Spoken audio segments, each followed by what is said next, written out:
Aujourd'hui, on va voir comment des petits changements sur votre compte Google Ads peuvent vous faire sauver des centaines de dollars.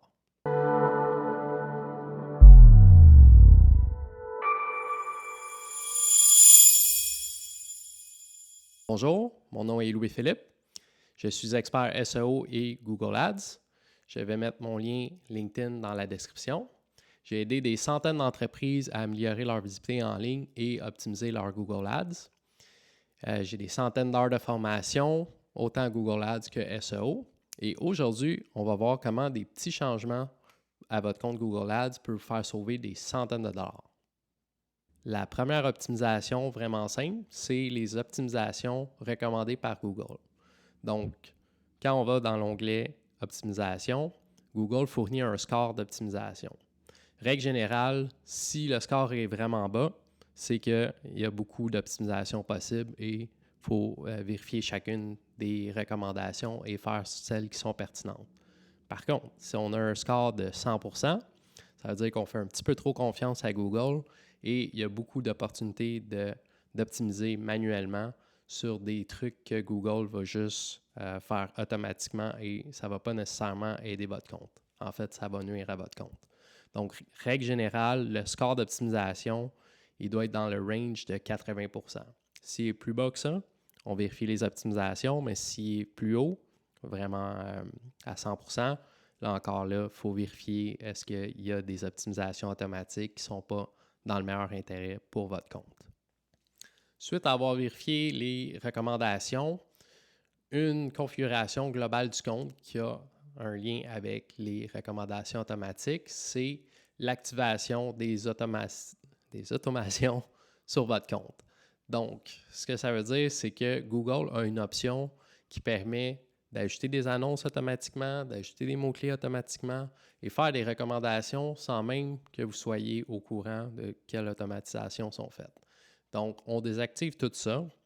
On prend en compte les recommandations dans l'onglet Recommandations, mais s'ils sont pertinents, vous allez les activer manuellement, donc pas automatiquement, parce que ça peut être des mots-clés qui ne sont pas pertinents à votre demande d'affaires, ça peut être des textes d'annonces qui ne sont pas pertinents avec les services que vous offrez. Donc, c'est toutes des recommandations qui doivent être faites manuellement et jamais automatiquement. Donc, ça, c'est la première configuration qu'il faut absolument désactiver. Si c'est activé, c'est les recommandations automatiques. Une autre configuration au niveau global du compte qui est vraiment importante, c'est la configuration des conversions. Donc, vérifier que les conversions sont suivies, évidemment. Ensuite, vérifiez chacune des conversions. Vous connaissez votre entreprise, donc vous savez si les conversions sont pertinentes. Et vérifiez surtout qu'il n'y a pas des doublons de conversion ou des conversions que vous savez que vous avez et qui sont vides. Donc, ça peut être des appels, ça peut être des formulaires de contact, ça peut être plein de choses. Donc, vérifiez les conversions. Aussi, s'assurer que le marquage automatique par Google est activé. Donc, ça va donner des conversions de meilleure qualité. S'assurer dans l'onglet Diagnostic que le Enhanced Conversion est configuré. Donc, vous avez les conversions qui sont de type avancé pour que Google puisse vraiment bien identifier les visiteurs. Et le dernier truc, c'est le marquage des appels. Donc, Google, normalement, c'est activé automatiquement, mais il faut vérifier que vous avez bien le tracking des appels sur votre compte. Donc, quand toutes ces configurations-là sont faites, normalement, vous êtes sur la bonne voie, mais les conversions en tant que telles, c'est une vidéo qu'on pourrait faire à part, c'est toute une science.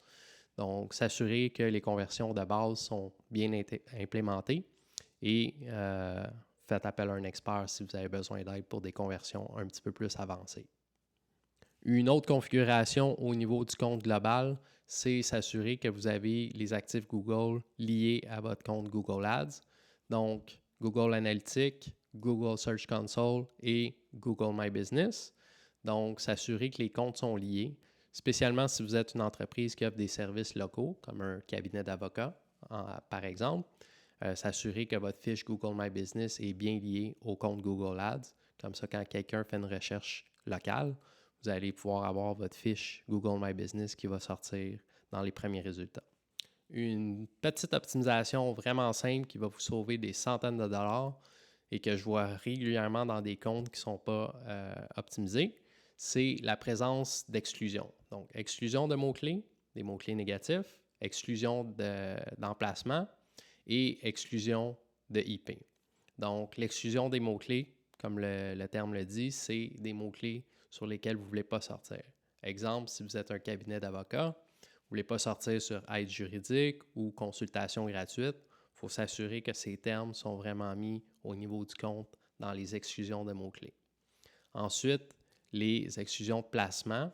Donc, ça, c'est un peu plus si on fait du Performance Max ou d'autres types de campagnes de type display. On vérifie les placements. Souvent, il y a des applications mobiles comme des jeux pour enfants ou des trucs comme ça. On vérifie et il faut s'assurer qu'ils sont exclus de vos placements. Et le dernier truc, exclusion d'IP. Ça, c'est plus avec un logiciel antifraude. Donc, c'est un logiciel qui va identifier soit des robots, soit des compétiteurs ou quelqu'un qui va juste visiter votre site, cliquer sur vos annonces continuellement. Donc, on peut exclure les IP. Donc, ça, c'est avec un logiciel. C'est inclus dans nos forfaits. Donc, si vous faites affaire avec nous, on l'inclut dans le forfait. Mais sinon, je peux vous recommander des logiciels pour aider à faire la détection de la fraude. C'est vraiment pratique, surtout si vous dépensez plus que 300 $ par mois. Ça passe super vite, 300 $. Donc, aussitôt que vous dépassez 300 $, il faut s'assurer d'avoir une liste de IP négatifs à votre compte. Au niveau des campagnes, maintenant, encore une fois, des exclusions, c'est super important. Quand on crée une campagne, on cible un territoire précis. Donc, c'est important de cibler des territoires en négatif. Donc, spécifiquement, si vous êtes un cabinet d'avocats au Québec, vous ciblez seulement des clients au Québec. Il faut mettre en négatif tous les pays. Donc, j'ai une liste complète de 220 pays que j'ajoute à chacune des campagnes qui sont exclus. Et on peut mettre les 9 autres provinces du Canada pour exclure et garder seulement le Québec. Donc, ça, c'est une des premières choses. Ensuite, on a le nom des campagnes, évidemment, il faut que ça soit bien nommé. Mais un truc important, c'est une campagne spécifique pour le nom de votre marque. Donc, je vois souvent ça. Il faut différencier des campagnes de service avec des campagnes de type branding. Donc, si quelqu'un cherche votre entreprise spécifiquement, il ne faut pas que ça sorte dans votre campagne service, il faut que ça sorte dans une campagne spécifique brand. La raison est simple, c'est que pour ces campagnes-là, first, vous voulez savoir qui mise sur votre nom de marque. Donc, vous allez pouvoir voir spécifiquement les concurrents pour votre branding. Et deuxièmement, c'est qu'une campagne de type brand va coûter vraiment moins cher du coût par clic et du coût par conversion qu'une campagne de service général. Donc, quand on veut comparer ou quand on veut analyser les données, il ne faut pas mélanger les deux parce que c'est vraiment deux données différentes, donc il faut séparer ça. Donc, ça, c'est la première étape. Séparer vos campagnes et bien cibler vos territoires. Encore au niveau des campagnes, ce qu'on voit souvent, il faut absolument éviter ça, c'est d'ajouter le display network dans une campagne search. Donc, quand on voit dans la configuration des campagnes, exemple, une campagne de type search, vous pouvez ajouter le search partner, mais jamais utiliser le expansion display network. Donc, si vous voulez faire du display, vous faites une campagne spécifique ou une campagne Performance Max, mais jamais mélanger search et display. Donc, ça, c'est la première erreur qu'il faut absolument éviter. Ensuite, le bon ciblage des langages. Donc, si on fait une campagne qui cible le français, il faut s'assurer qu'il y a juste le français qui est activé et non français et anglais. Donc, évidemment, certaines personnes vont garder l'anglais parce que ce n'est pas exactement la langue que la personne parle, mais c'est son navigateur. Donc, il y a beaucoup de gens qui ont un navigateur configuré en anglais, mais qui font une recherche en français, donc on le garde activé. Mais pour savoir la meilleure configuration, il va falloir vérifier les termes de recherche dans votre campagne. Donc ça. Et ensuite, le dernier élément sur la campagne, c'est les plages horaires. Donc, si vous n'êtes pas en mesure de répondre au téléphone après certaines heures, il faut désactiver soit les extensions d'annonces ou arrêter les annonces pendant ces heures-là. Donc, concentrez votre budget dans les heures où vous répondez rapidement. Au niveau des groupes d'annonces, c'est assez simple. S'assurer que chaque groupe d'annonces contienne environ une dizaine de mots-clés ou moins. On voit souvent ça dans des comptes, c'est des groupes d'annonces qui contiennent une centaine de mots-clés. Ça, c'est vraiment une très mauvaise idée. Donc, il faut grouper par thème les groupes d'annonces et s'assurer que chaque groupe d'annonces a une annonce pertinente avec les mots-clés visés. Et s'assurer que c'est des annonces de type Responsive Search Ad.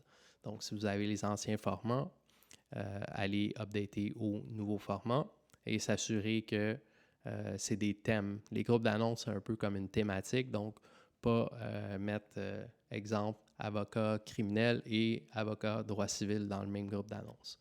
Il faut vraiment faire des thèmes pour les groupes d'annonces et ça va vraiment aider la performance du compte. Pour le ciblage des mots-clés, ça pourrait être une vidéo en entier uniquement sur ce sujet. Mais ce qui est important, c'est qu'il y a 3 types de ciblage. Il y a le ciblage broad, c'est-à-dire large. On cible large. Donc, si votre mot-clé, c'est avocat en droit criminel et que la requête est large, vous allez sortir pour avocat en droit civil. Ensuite, il y a le phrase match, donc type phrase. Donc, si la requête contient le mot-clé que vous avez inscrit, donc avocat en droit criminel, là, vous allez sortir. Et ensuite, il y a de type exact. Donc, encore une fois, si c'est exactement votre requête, ça va sortir pour votre mot-clé. Par contre, Google ne respecte pas vraiment, en fait, respecte pratiquement pas les types de recherche. Donc, c'est important de tout le temps vérifier le rapport de search term. Donc, les search terms, c'est les termes de recherche qui ont été activés, que vos mots-clés ont activés. Donc, vous pouvez aller voir un rapport et Google fournit, OK, telle recherche pour tel mot-clé. Et en vérifiant tous les termes de recherche, vous allez voir que souvent, il y a des mots-clés qui sont totalement pas pertinents et il faut ajouter ces mots-clés-là en négatif. Donc, comme je dis, c'est une vidéo qu'on pourrait faire complètement juste sur les mots-clés, mais l'important, c'est de vérifier que vos mots-clés sont pertinents et avec les termes de recherche. Encore du côté des mots-clés, Google fournit un score qui s'appelle l'indice de qualité, le Quality Score. Donc, c'est important de vérifier à côté de chacun de vos mots-clés quel est votre Quality Score. Donc, par défaut, quand vous ajoutez un mot-clé à votre compte, le Quality Score est de 5 sur 10, c'est une note de 0 à 10. Et si le mot-clé performe bien, vous allez augmenter, le Quality Score va augmenter et votre coût par clic va diminuer. Par contre, si le mot-clé est de mauvaise qualité ou les annonces sont de mauvaise qualité ou la page d'atterrissage est de mauvaise qualité, il y a plusieurs facteurs qui peuvent influencer le Quality Score. Si ça baisse en bas de 5 et ça se rend à 3, 2 ou 1, là, vous allez payer vraiment plus cher pour le même clic qu'un compétiteur qui a un meilleur Quality Score. Donc, règle générale, vous vérifiez quand vous rentrez dans le compte, vous regardez les Quality Scores et si un mot-clé a un Quality Score de 1, 2 ou 3, vous allez vérifier la raison. Est-ce que votre ciblage est trop large? Est-ce que votre annonce est non pertinente? Est-ce que la page d'atterrissage ne répond pas à la question de l'utilisateur? Donc, il faut optimiser le Quality Score. Donc, on pourrait faire une vidéo complète juste sur l'optimisation du Quality Score, mais juste d'être au courant. Et des fois, la solution, c'est juste de mettre un mot à pause. Si vous voyez que le mot a un très bas Quality Score et que ce n'est pas vraiment pertinent, vous mettez juste à pause et vous allez sauver des centaines de dollars juste en faisant cette action-là. Côté des annonces maintenant. Donc, il y a 2 volets pour les annonces. Il y a les extensions d'annonces. Donc, c'est plusieurs ajouts aux annonces. On peut mettre des site links, on peut mettre le numéro de téléphone, on peut mettre une liste de prix. Il y a plusieurs trucs qu'on peut mettre dans les extensions d'annonces. Donc, s'assurer que toutes les extensions d'annonces possibles pour les services que vous offrez sont activées. Donc, vous allez dans l'onglet Extensions et vous allez toutes les voir, les extensions possibles, les call-out, les site links. Il y en a plusieurs. Donc, plus que vous en activez, mieux que c'est. Ça, c'est la première étape pour les annonces.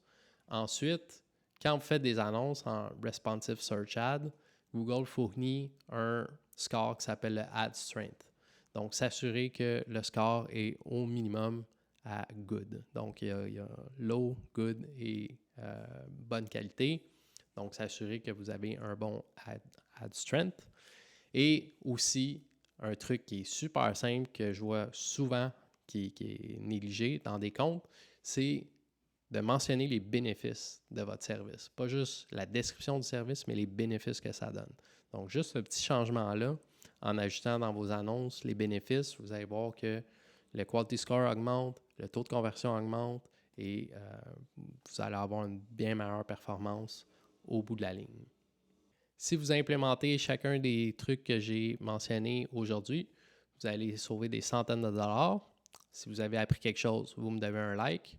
Évidemment, c'est un travail qui nécessite de la vigilance, qui nécessite du professionnalisme et qui nécessite une vigile constante. Donc, si vous n'avez pas le temps de faire ces optimisations-là, vous pouvez nous confier le travail et ça va être fait de manière rapide et professionnelle.